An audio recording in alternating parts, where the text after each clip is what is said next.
성경 봉독해드리겠습니다. 누가복음 1장 46절에서 56절까지의 말씀입니다.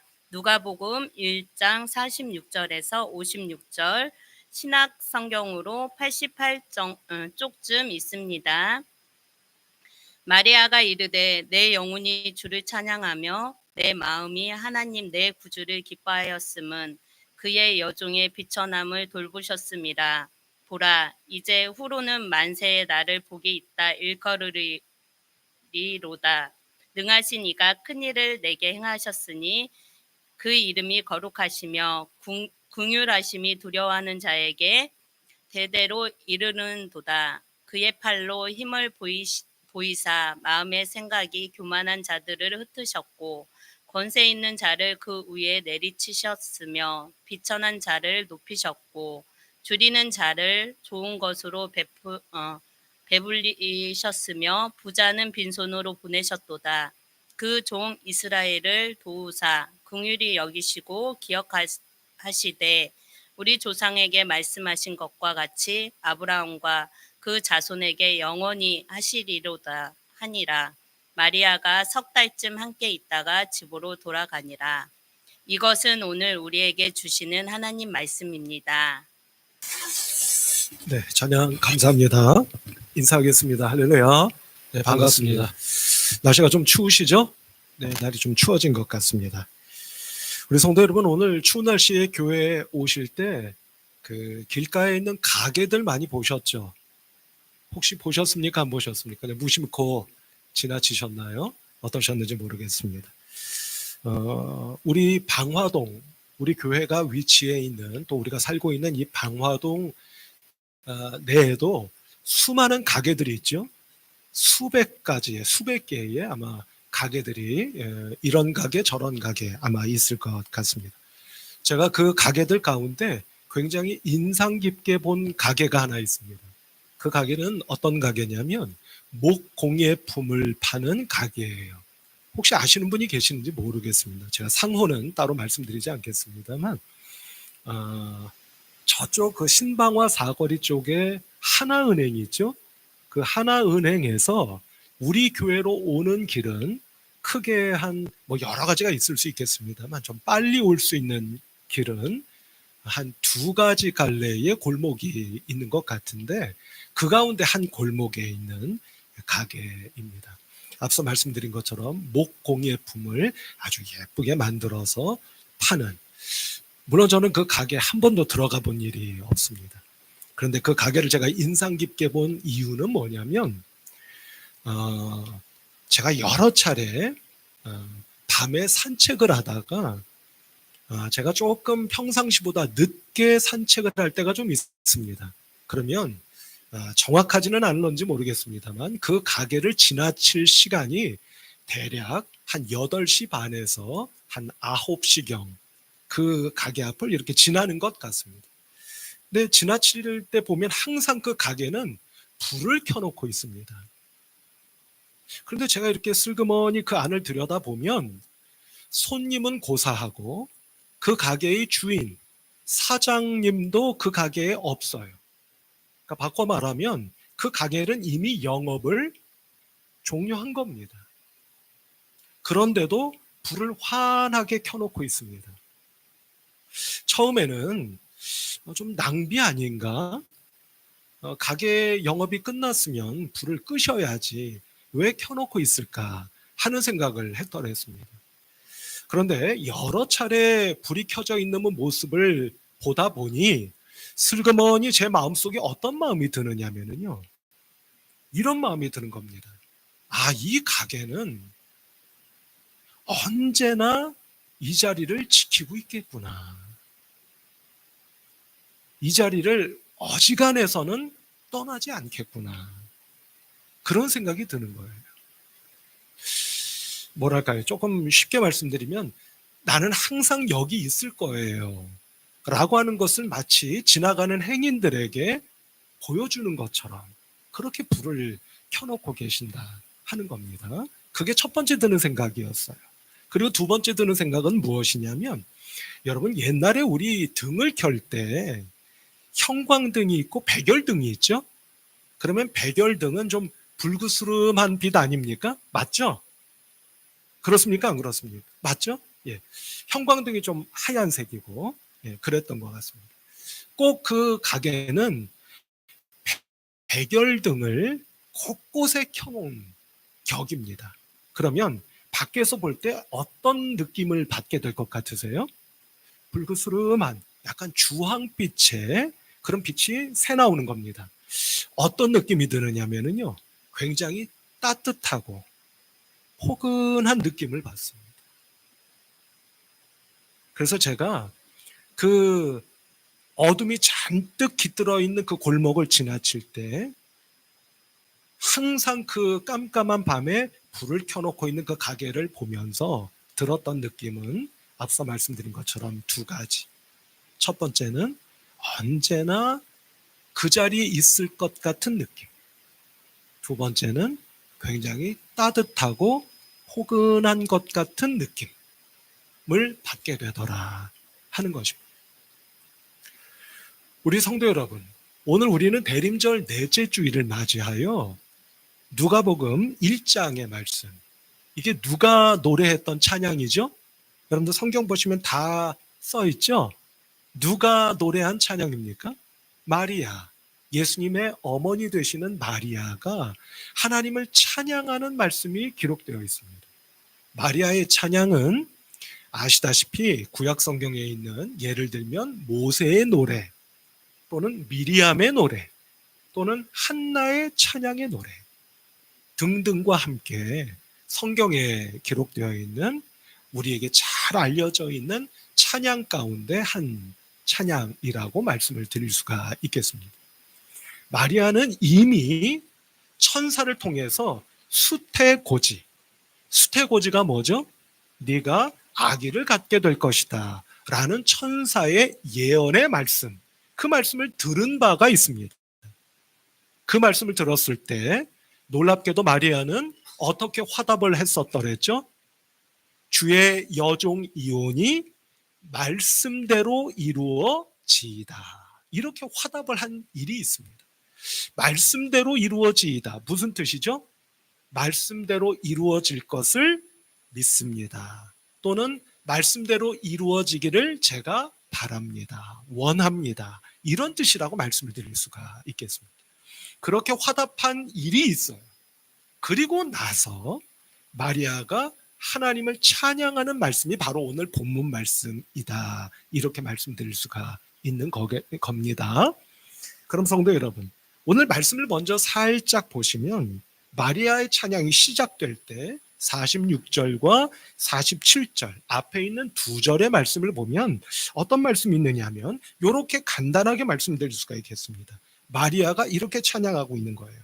내가 주를 찬양합니다 라고 첫 절인 46절에서 말씀하고 있는 것을 보게 되고요. 바로 이어지는 두 번째 절인 47절의 말씀을 보면 내가 구주를 기뻐합니다 라고 노래하고 있는 것을 봅니다. 그런데 성도 여러분, 이어지는 48절의 말씀을 보면 마리아가 46절에서 내가 주를 찬양합니다, 또 47절에서 내가 구주를 기뻐합니다 라고 노래하게 된 연유, 그 이유가 기록되어 있는 것을 보게 된다. 이렇게 말씀드릴 수가 있겠어요. 그럼 이런 눈으로 48절을 우리 한번 보시도록 할까요? 자, 말씀을 우리 같이 한번 읽어보시면 좋을 것 같습니다. 시작. 그의 여종의 비천함을 돌보셨습니다.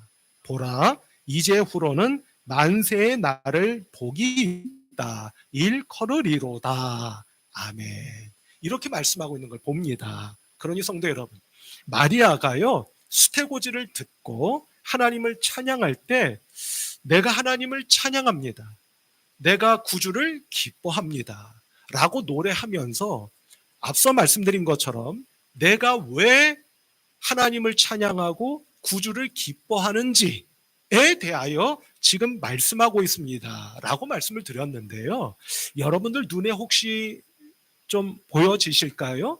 그 이유가 뭐라고 지금 말씀하고 있는 것 같으십니까? 두 가지로 말씀을 드릴 수가 있을 것 같아요. 먼저 첫 번째는 말씀의 맨 앞부분을 보시면 여종의 비천함을 돌보셨다. 이렇게 되어 있습니다. 그러니까 여종은 누구겠습니까? 바로 나 마리아 아니겠어요? 하나님께서 나의 비천함을 돌봐주셨다. 그래서 내가 하나님을 찬양하고 있고 찬양하지 않을 수 없습니다. 이렇게 노래하고 있는 것으로 보여져요.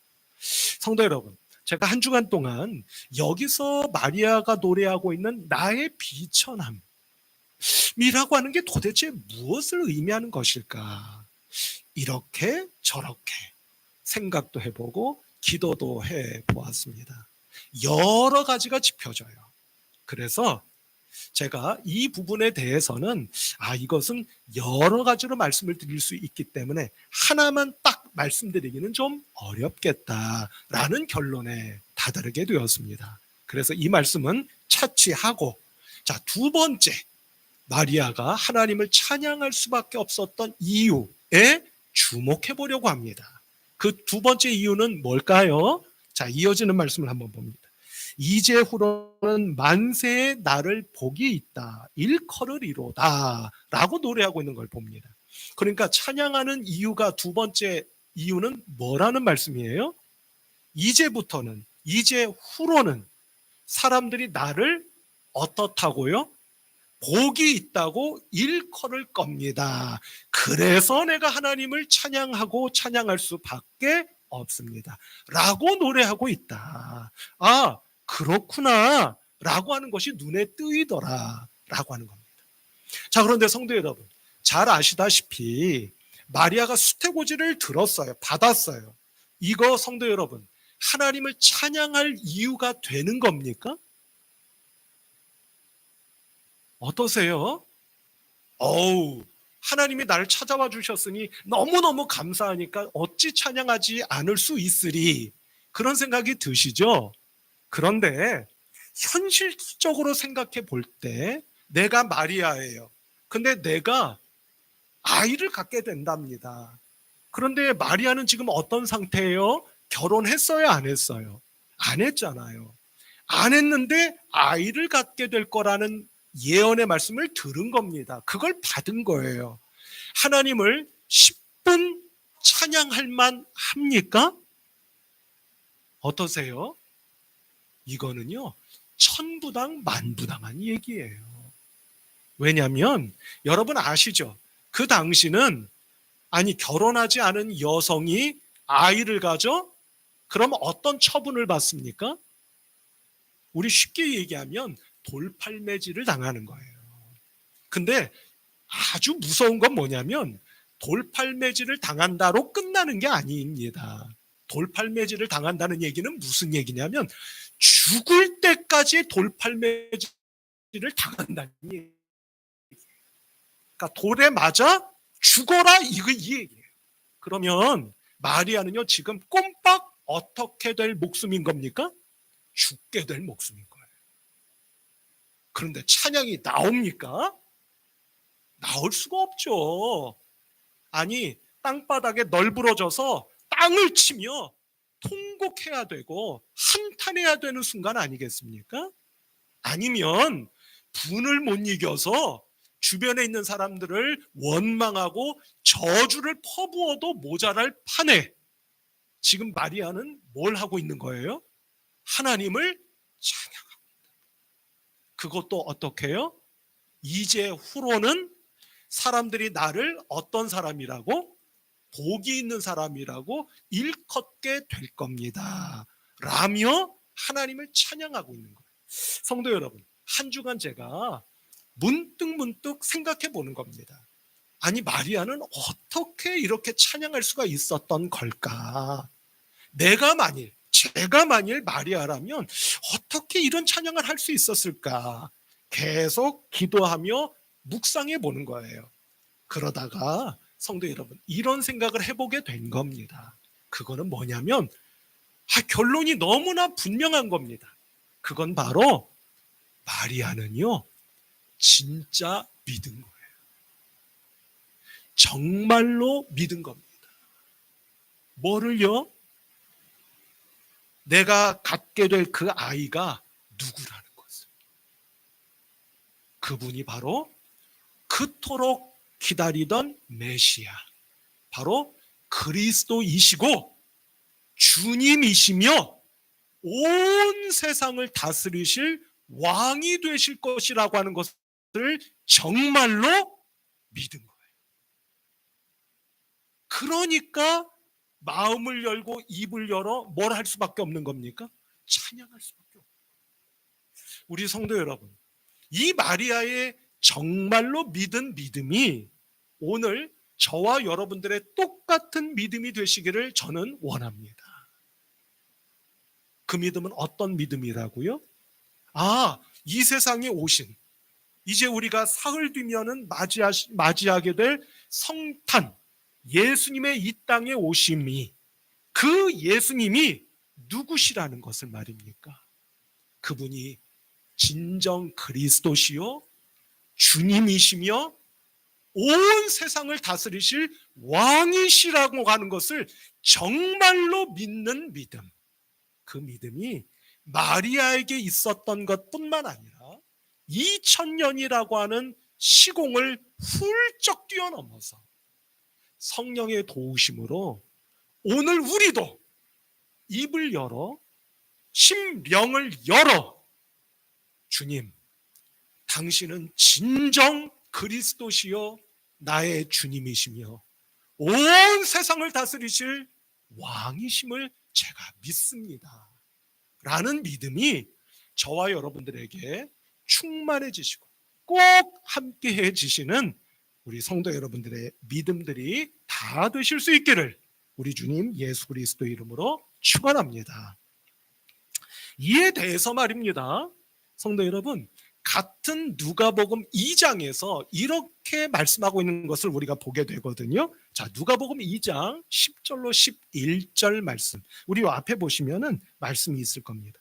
이 말씀을 보시면 나왔나요? 네. 말씀을 보시면 여러분, 이 말씀은 천사가 목동들에게 예수님께서 이 땅에 오실 것이라고 하는 것을 가르쳐주고 알려주는 말씀 아닙니까? 자, 이 말씀을 우리 같이 한번 읽어보도록 하겠습니다. 같이 한번 읽어보십시다. 시작.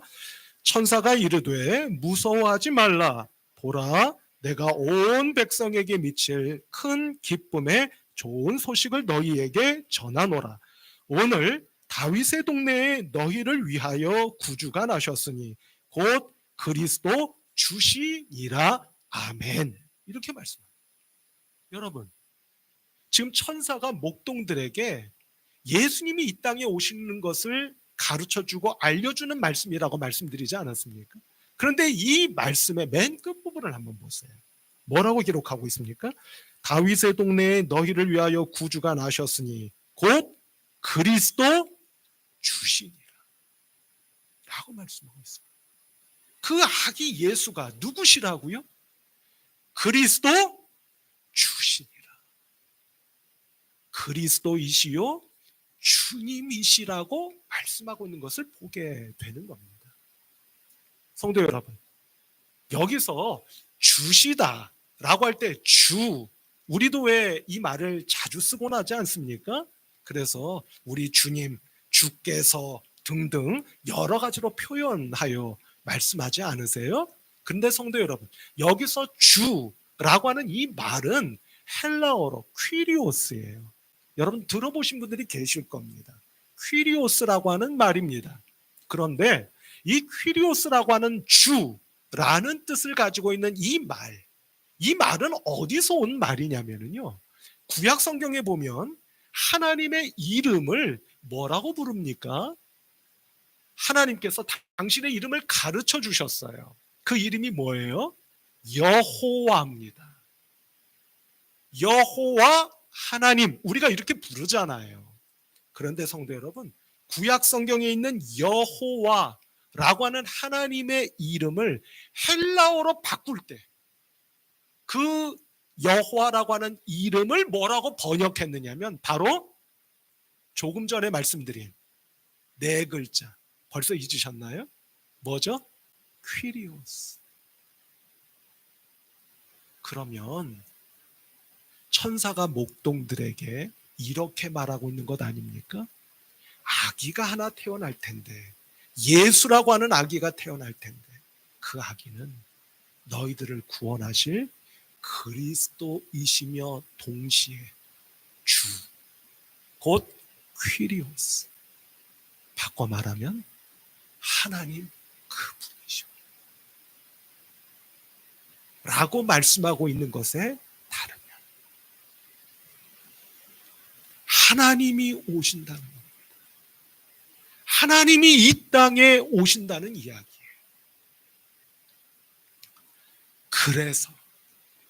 그래서 마리아는 이제 낳게 될 그 아들이 바로 이 땅에 하나님께서 나를 통해 보내시는 그리스도시요 주님이시며 왕이시요 더 나아가 하나님 그분이시며 하나님을 대신하여 이 땅에 하나님의 왕권을 드러내시고 나타내시는 하나님의 아들이 되신다고 하는 것을 믿었기에 하나님을 이처럼 찬양하고 노래하지 않을 수 없었겠구나 하는 생각을 해보게 된다는 말씀입니다.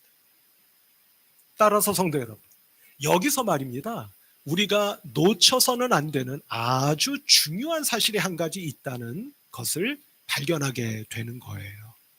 그게 무엇이냐면, 성도 여러분, 성령께서 이 땅에 오셨을 때 이 땅에 시작된 것이 있지 않습니까? 성령의 강림과 동시에 시작된 것, 그게 뭐라고 했습니까? 그게 바로 이 땅에 세워진 하나님의 교회입니다. 그렇죠? 그 교회를 섬겼던 우리가 흔히 말하는 초대 교회, 처음 교회의 성도들의 믿음은, 그 신앙은 다른 게 아니었던 거예요. 여러분, 한번 잘 들어보시길 바랍니다. 초대교회, 우리의 믿음의 선조가 되시겠죠? 그분들의 믿음이라고 하는 것은 오늘날 우리가 관심하고 있고 우리의 마음을 주고 있는, 자, 예를 들면 당신은 복을 받았습니까? 못 받았습니까? 가 아닙니다. 당신은 복을 받았으되 큰 복을 받았습니까? 그렇지 못한 복을 받았습니까? 도 아닙니다. 당신은 이제껏 신앙생활을 하며 기도 응답을 받았나요? 못 받았나요? 도 아닌 겁니다. 우리의 믿음의 선조들의 믿음과 신앙은 거기에 있는 게 아닌 겁니다. 그럼 대체 어디에 있는 겁니까?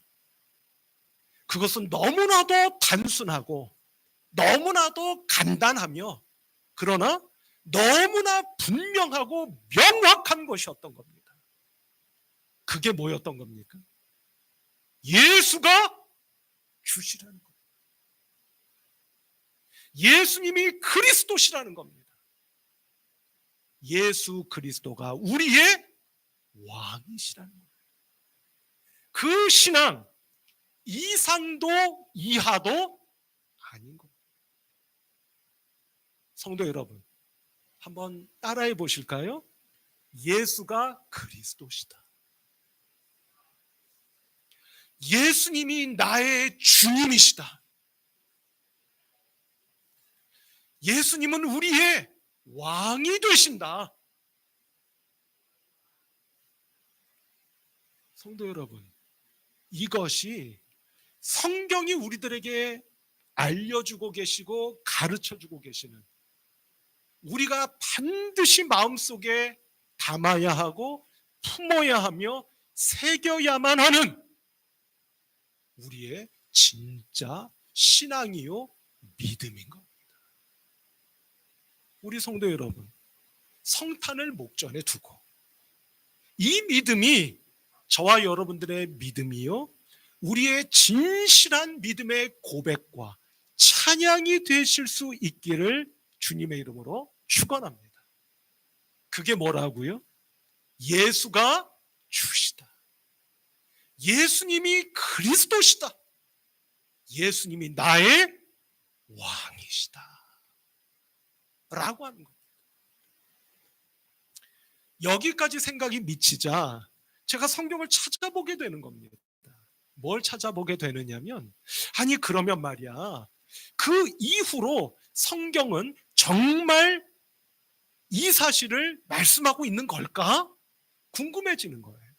그래서 성경을 여기저기 찾아보게 되었습니다. 그리고는 그렇구나, 이게 틀리지 않는 거구나, 이것이 사실이었구나 하는 것을 발견하게 되는 겁니다. 그것은 바로 성도 여러분, 앞서 이 땅에 성령 강림의 역사가 일어났을 때 이 땅에 뭐가 생겼다고요? 교회가 생겼다는 말씀 다 알고 계시지 않습니까? 성령 강림을 받고 베드로가 말입니다, 예수님의 가장 지근거리에서 주님을 모셨던 베드로가 조금 속되게 말씀드려서 비겁하게 말입니다, 마가의 다락방에 문을 꽁꽁 닫고 120 문도와 함께 기도하고 있었잖아요. 성령 강림을 받고 어떻게 됐다고 말씀드렸습니까? 꽁꽁 닫았던 문을 박차고 예루살렘 성 거리로 나아가 예수님을 전하기 시작하지 않았습니까? 그래서 사도행전 2장의 말씀을 보면 베드로가 처음 했던 설교가 기록되어 있어요. 베드로의 첫 설교입니다.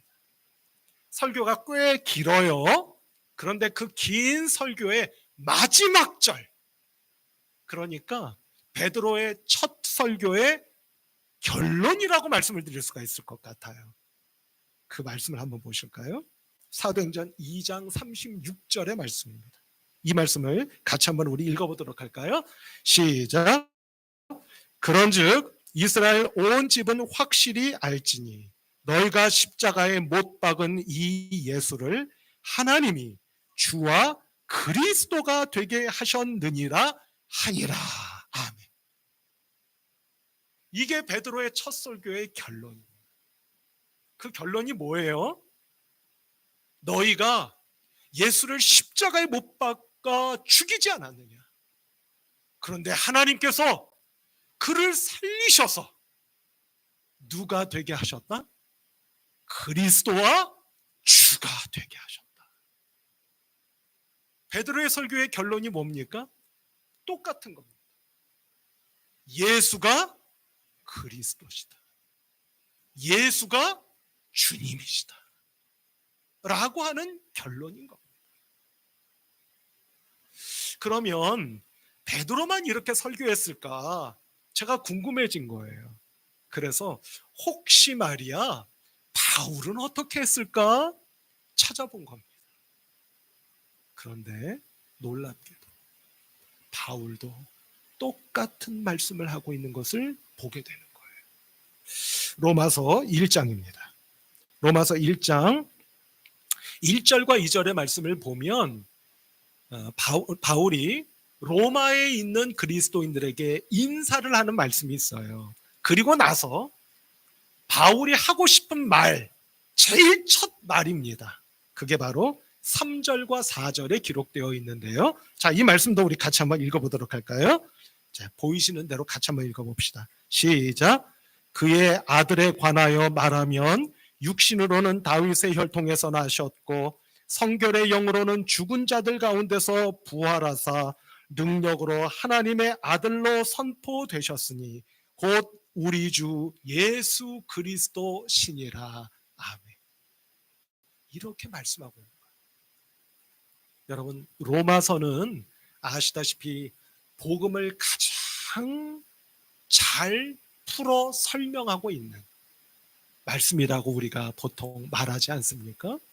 그런데 바울이요, 이 로마서 첫 장인 1장의 맨 앞에서 로마에 있는 교인들에게 인사말을 하고 나서 인사말이 끝나자마자 선포하기 시작한 게 누구에 대한 말씀이었던 거예요? 예수님에 대한 말씀이었던 거예요. 그런데 그 예수님에 대한 말씀의 결론이 뭡니까? 그 예수가 바로 똑같이 그리스도요 주시다 라고 말하고 있는 거예요. 우리 성도 여러분, 자 이제 두 말씀을 연결해 볼까요? 베드로도 그렇게 말씀했고 바울도 그렇게 말씀했어요. 궁금하지 않으십니까? 대체 왜 베드로의 설교의 결론도 바울의 편지의 맨 첫 말씀도 예수 그분이 그리스도이시고 주님이시다 라는 똑같은 말씀을 하고 있는 걸까? 다른 게 아니지 않겠습니까? 우리가 입버릇처럼 말하고 있는 복음, 복음이란 다른 게 아닌 겁니다. 복음에 우리가 이런 조미료도 치고 이런 장식품도 달고 해서 너무나 화려하게 복음을 꾸며 말하고 있는 것은 아닐까? 이런 생각을 해보며, 그렇다면 예수 그리스도께서 이 땅에 우리에게 보여주신 하나님의 말씀이 이 땅에 선포하신 복음, 가장 첫 복음, 그것을 우리가 보통 뭐라고 부르느냐면요, 원복음이라고 부릅니다. 자, 무슨 복음이라고 부른다고요? 원복음. 오리지널 복음. 무슨 장식품을 달지도 않고 조미료를 가미하지도 않은 날것의 원복음. 그 복음은 곧 무엇이라고 말할 수 있다는 겁니까? 예수님이 주님이시고 그리스도이시며 왕이십니다. 그 무엇도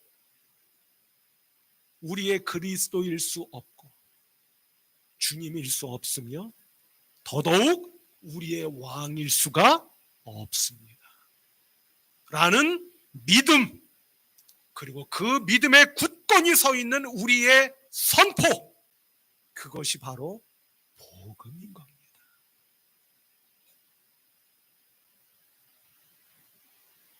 성도 여러분, 이 원복음을 오늘 믿으시고 그 복음이 우리의 마음 속에, 우리의 영 속에 살아 숨쉬고 살아 역사하며 살아 꿈틀거리는 주님의 복음의 음성이요 하늘의 축복이 되시기를 우리 주님 예수 그리스도의 이름으로 축원합니다.